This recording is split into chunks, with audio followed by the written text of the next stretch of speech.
My girlfriend said, "I donated your sperm without telling you. My friend couldn't afford a clinic. Congrats, you're a biodad." I responded calmly, "That's illegal." Then I called a lawyer, filed charges, and contacted the friend with a cease and desist.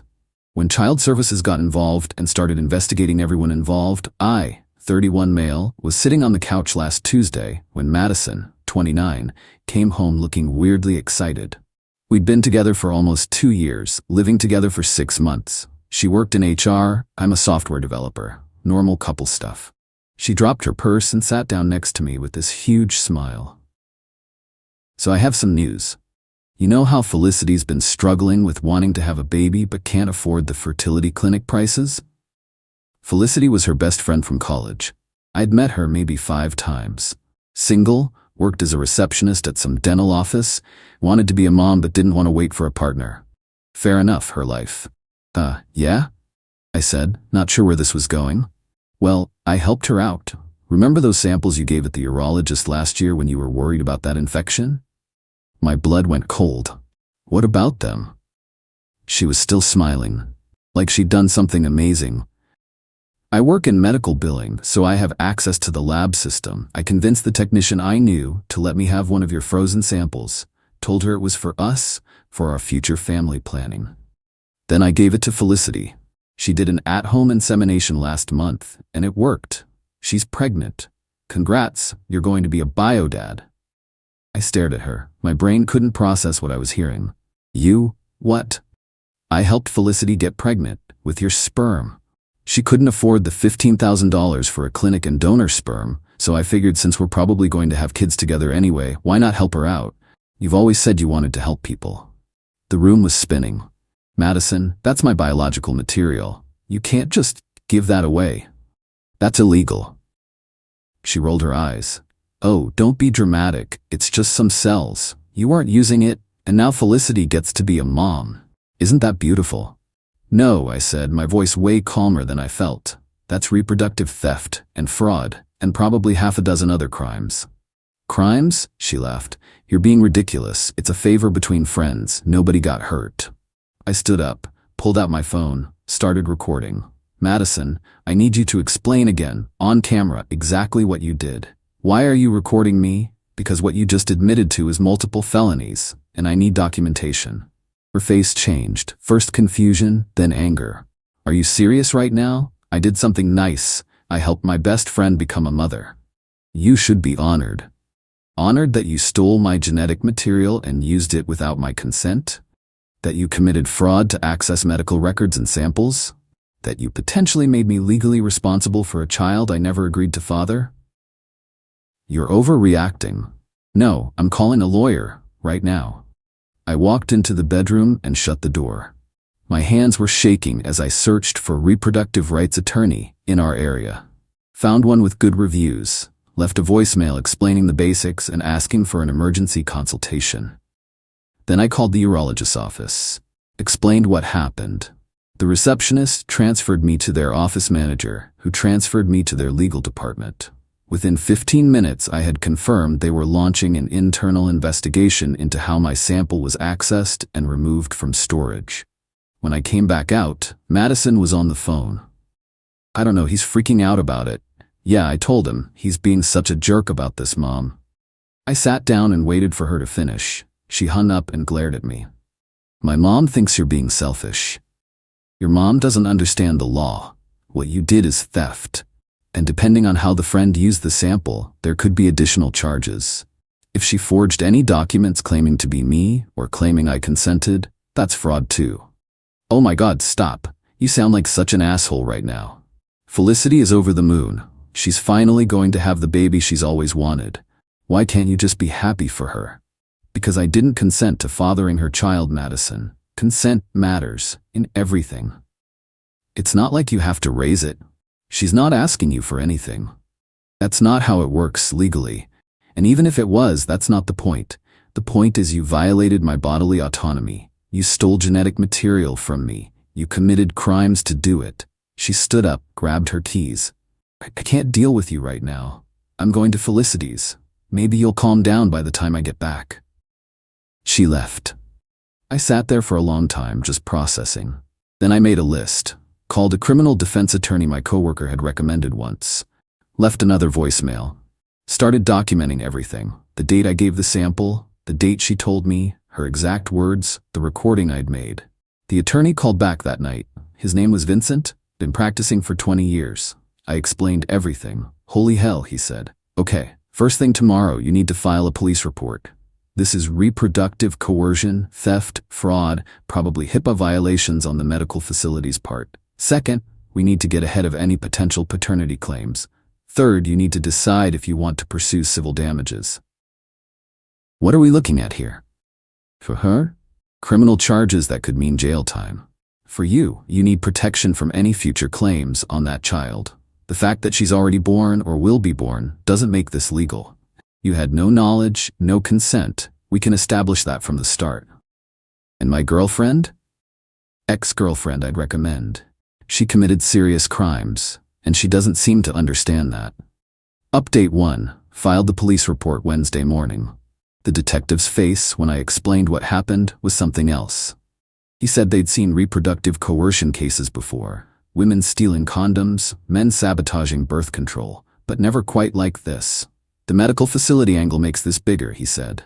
That's federal stuff, potentially. HIPAA, medical records fraud, will need to coordinate with the DA's office.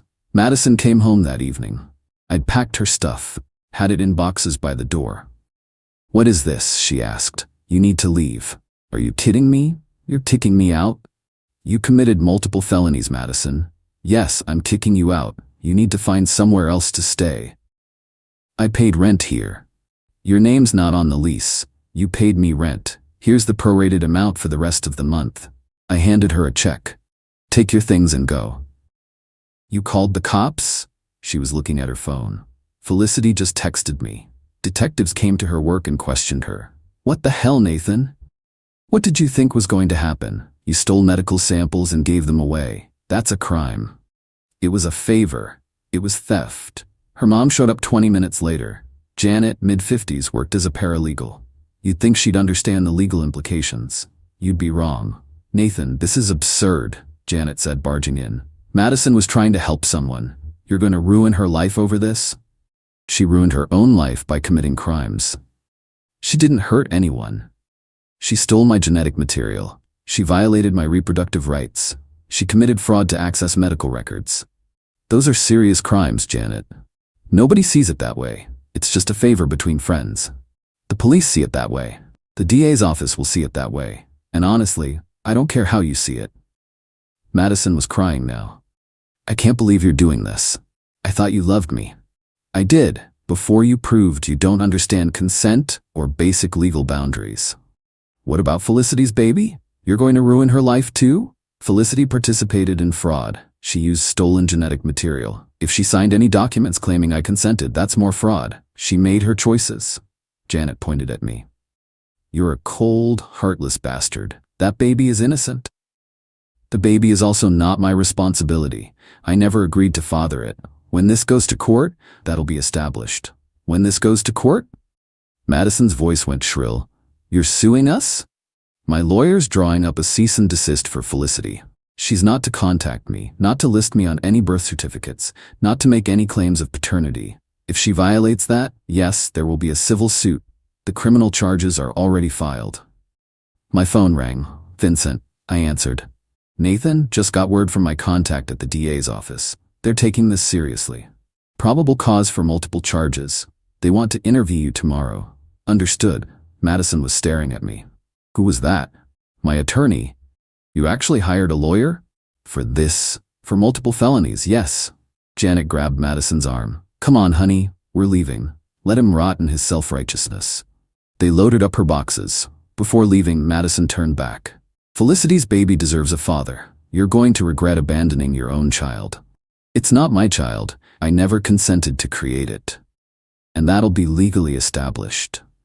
They left. I locked the door and sat down. My hands were still shaking. The next few days were a blur. Gave my statement to detectives, provided all documentation.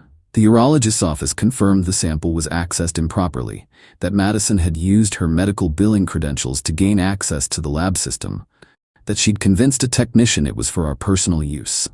The technician was fired. The facility's legal team contacted me. They'd be cooperating fully with the investigation and had already implemented new security protocols. Friday afternoon, Felicity called from a blocked number. I let it go to voicemail. "Nathan, it's Felicity. Please, I'm so sorry. I didn't know Madison didn't have your permission. She told me you'd agreed to help me out. She said you guys had talked about it and you were fine being a donor. Please don't press charges. I'm 8 weeks pregnant. I can't lose this baby. Please." I forwarded it to Vincent. "That's good," he said. "She's admitting she knew where the sample came from. Shows knowledge. Might help establish intent."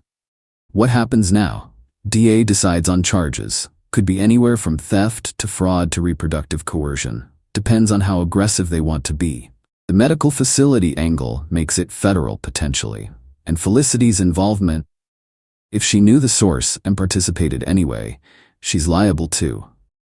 What about the baby? That's complicated. You have no parental rights and no parental obligations if this is handled correctly. The baby was conceived without your consent using stolen genetic material. Courts have handled similar cases before. You're not legally the father. And if Felicity tries to claim I am, then we go to court and establish the facts. You have documentation, recordings, police reports. You'll be fine. Update 2. The DA filed charges 2 weeks later. Madison, felony theft, fraud, computer crimes, accessing medical records, HIPAA violations. Felicity, conspiracy to commit fraud, receiving stolen property. Madison's lawyer sent a letter saying the charges were excessive and vindictive, and that I was weaponizing the legal system against a woman who was just trying to help a friend. Vincent's response letter was beautiful. Outlined every crime, every statute, cited case law about reproductive rights and consent. Ended with, "Your client committed serious felonies. Mr. Reeves is entitled to pursue all legal remedies." Then the social worker showed up. She knocked on my door on a Thursday evening, showed her ID, Child Protective Services. "Mr. Reeves, I'm Darlene from CPS. We need to talk about the baby that's going to be born in about 7 months." I let her in, offered coffee. She declined. "I've read the police reports," she said. "This is unprecedented in my career, but we need to establish the child's welfare situation. Miss Felicity Nguyen is claiming you're the biological father and that you've abandoned your child. I'm not the father, not legally. The sample was stolen. I never consented. I understand that's your position. But biologically, if this baby is born and tests show you're the genetic father, there are welfare considerations, which should be addressed to the person who stole my genetic material and the person who used it knowing it was stolen. That's not how CPS works, Mr. Reeves. We're concerned with the child's well-being. And I'm concerned with the violation of my reproductive rights. I have no obligation to this child. I never agreed to father it." She made notes. "Have you considered that once this child is born, they might want to know their biological father? That child can know their biological father was the victim of a crime, that their mother participated in fraud, that none of this was consensual. You seem very detached from this situation." "Because I am. This child is not mine in any meaningful way. It's the product of theft. The court will decide that. Yes, it will, and I have extensive documentation proving I never consented to any of this." She left after an hour of questioning. Vincent said it was standard procedure but irritating. "They're trying to establish if you're going to be a resource for the child," he explained. "Answer honestly. Stick to facts. Don't let them guilt you." Madison's mom sent me a Facebook message. "You're gonna burn in hell for what you're doing to that innocent baby. Felicity is struggling financially and emotionally, and you're making it worse. Be a man and take responsibility." I screenshot it and sent it to Vincent. More evidence of harassment. 2 days later, Felicity's lawyer sent a demand letter. She wanted $2,500 a month in child support starting immediately, medical expenses, and a guarantee I'd be listed on the birth certificate. Vincent laughed when he read it. "She's delusional. Let me handle this." His response was brutal. "Your client participated in fraud to acquire stolen genetic material. She has no legal claim to anything from Mr. Reeves. Any further harassment will result in additional civil action. Your client should be more concerned with the criminal charges she's facing." Then Madison showed up at my work.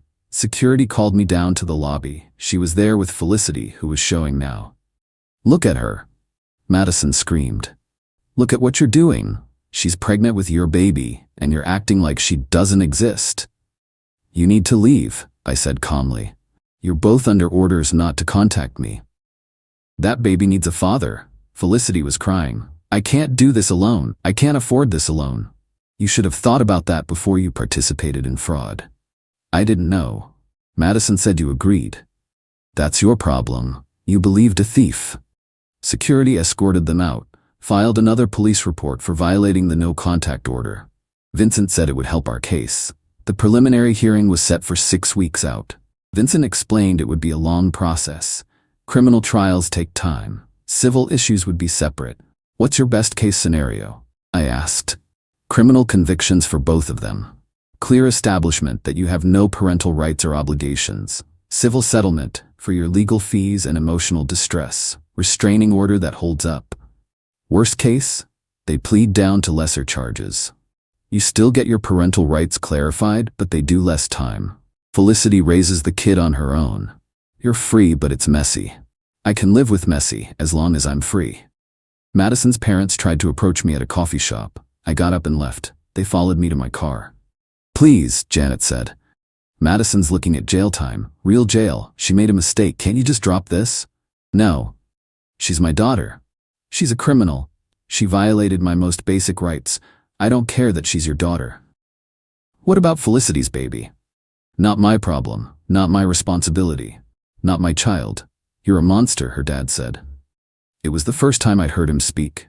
A real man would step up. A real man respects consent and personal boundaries. Your daughter doesn't. That's why she's facing charges.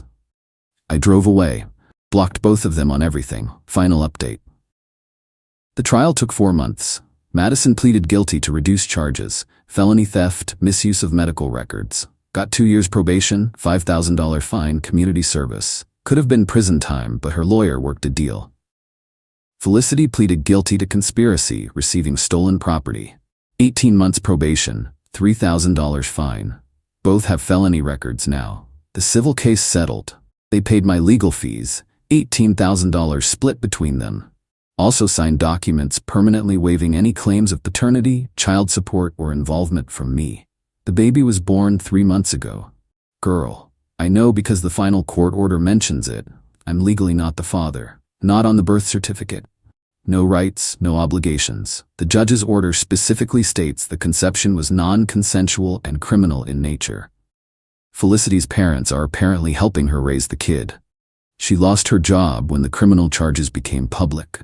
Madison's still living with her parents, working temp jobs. No one will hire her with the felony on her record. My mom thinks I was too harsh. That baby didn't do anything wrong, she keeps saying. Neither did I remind her. I was the victim of a crime. Lost some friends over this. People who think I should step up or be the bigger person. Apparently, my boundaries and consent don't matter as much as a baby that wouldn't exist if not for crimes committed against me. My therapist says I'm handling it well, considering. Says most people couldn't process this level of violation. The nightmares are getting better. The ones where I wake up panicking about legal papers or child support claims. Dating's off the table for a while. Hard to trust anyone after someone you loved used your body against you. That's what it was. She used my body, my genetic material, without permission. Violated me in one of the most fundamental ways possible. Vincent says if Felicity ever tries to contact me or make any claims, we go straight back to court. The settlement agreement is ironclad. She signed away any rights to involve me. If she violates it, she pays penalties and potentially more jail time. Sometimes I wonder about the kid. Not because I feel paternal, I don't. But because she's going to grow up eventually and find out how she was conceived. That her existence started with her mother participating in a crime. That her biological father wanted nothing to do with her because he never consented to creating her. That's sad. But it's not my responsibility to fix it. I didn't create that situation. Madison and Felicity did. I sold my place last month, moved across the state. New job, new apartment, new everything. Can't risk running into them accidentally. Can't risk Felicity deciding a few years from now that she wants me involved after all. My new therapist says that's understandable, that I'm allowed to protect myself, that I'm allowed to enforce my boundaries even when other people think I'm wrong. The whole thing still feels surreal sometimes, like it happened to someone else.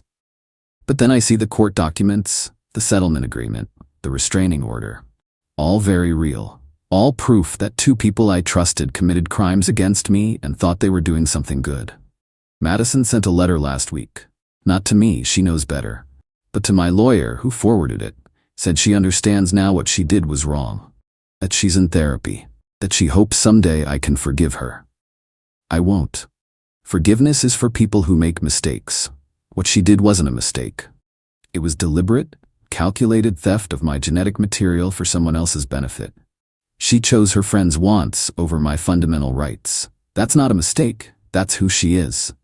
And I'm glad I found out before we had kids together, before I married her, before I tied my life to someone who doesn't understand consent. The legal stuff is over, the emotional stuff will take longer. But I'm free. No child support, no custody battles, no ties to people who violated me. That's the win. Not a happy ending, not closure, just freedom. And some days that's enough.